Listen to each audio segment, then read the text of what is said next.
ఆ పాట నా క్యాసెట్‌లో ఫస్ట్ పాట అదే ఉంటది. అవునా? ఆ! ఫస్ట్ రికార్డింగ్ అదేనా? అదే పాట రికార్డ్ చేశాము. ఆ! అది లాస్ట్ సారి ఎప్పుడో శక్తి అన్న నాకు మెసేజ్ పెట్టారు. హ్మ్. మోహన్ నాకు ఆ పాట ఒకసారి పంపియమని. నేను ఆ పాటని ఎడిట్ చేసి మొత్తం యూట్యూబ్‌లో పెట్టి ఆయన పెట్టాను. ఆ! చాలా సంతోషపడ్డాను. ఒకసారి మా కోసం పాడరా? ఈ శిల్పులెవ్వరో ఈ కూలీలెవ్వరో పేరు లేనోళ్ళు ఘనకీర్తి కలవోళ్ళు ఈ శిల్పులెవ్వరో ఈ కూలీలెవ్వరో పేరు లేనోళ్ళు ఘనకీర్తి కలవోళ్ళు ఈ శిల్పులెవ్వరో ఈ కూలీలెవ్వరో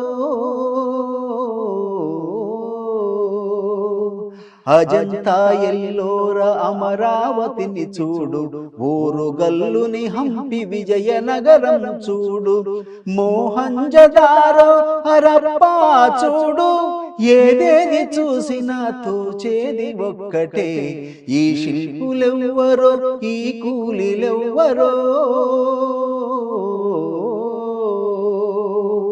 బండరాళ్లను వెన్న పూసగా చేసి అందచందాలున్న బొమ్మలు గమలచి నాజూకు నాజూకు నగిశీలు చెక్కి రక్తాన్ని శిల్పముకు రంగుగా రాసిన ఈ శిల్పులెవ్వరో ఈ కూలీలెవ్వరో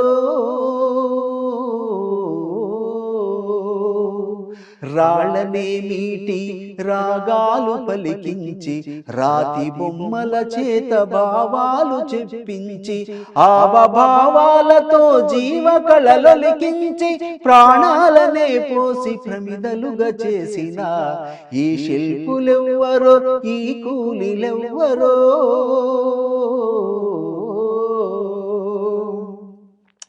శ్రీకృష్ణరాయలు రాణి రుద్రమదేవి ఏ రాజు ఏ రాణి ఎవరు కట్టించిన శ్రీకృష్ణరాయలు రాణి రుద్రమదేవి ఏ రాజు ఏ రాణి ఎవరు కట్టించిన కీర్తి రక్షణ కొరకు కోటలను కడితే కండ కోసి కోటరాళ్ళుగా పేర్చిన ఈ శిల్పులెవ్వరో ఈ కూలీలెవ్వరో ఇలా ఉంటుంది. నిజంగా ఇంత గొప్ప పాట రాసిండు ఆ శక్తి అన్న. నేను శ్రీశ్రీ రాసిండేవని అనుకున్నా. ఒకరోజు ఆ సాంగ్ రిలీజ్ రోజు నేను శక్తి అన్న స్టేజ్ మీద ఉంటే నేను అన్నాను, అన్న ఇది యాక్చువల్గా నేను శ్రీశ్రీ గారు రాసిండ్రు అనుకున్నాను, నాకు తెలీదు అని అంటే ఆయన లేసి ఆశ్చర్యపోయి నన్ను శ్రీశ్రీతో పోల్చావు కదా, నాది గొప్ప అన్నాను, మహానుభావుడితో పోల్చాను. అసలు ఎంత గొప్ప తత్వం ఉంటుంది చూసారా. శ్రీకృష్ణరాయలు రాణి రుద్రమదేవి ఏ రాజు ఏ రాణి ఎవరు కట్టించినా కీర్తి రక్షణ కొరకు కోటలను కడితే కండ కోసి కోట రాళ్లుగా పేర్చిన ఈ శిల్పులు ఎవరు, ఈ వాళ్ళ పేర్లు ఉండవు కదా, ఎవరైతే నిర్మాణం చేశారో వాళ్ళ పేర్లు ఉంటాయి, కానీ ఆ కోటకి ఎత్తిన బండలు ఎత్తిన కూలీలు ఏమైపోయారు, వాళ్ళ పేరు ఉండదు కదా. అది శ్రామికుల గొప్పతనం గురించి దాంట్లో ఎలివేషన్ చేశాడు. హ్యాట్సప్ నిజంగా శక్తి అసలు అన్న నిజంగా బాగా రాశారు అన్న శక్తి అన్న.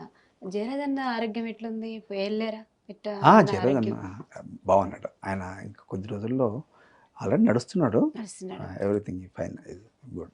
ఓకే సార్, మేము పిలవగానే మీరు ఎంత బిజీలో ఉన్నా కూడా మా కోసం టైం కేటాయించి మా స్టూడియోకి వచ్చి మీ అమూల్యమైన టైమును కానీ శిలా నీవే శిల్పి నీవే పాట గురించి చాలా గొప్పగా మాకు దాని గురించి వివరించారు, పాట గురించి చాలా చక్కగా వివరించారు.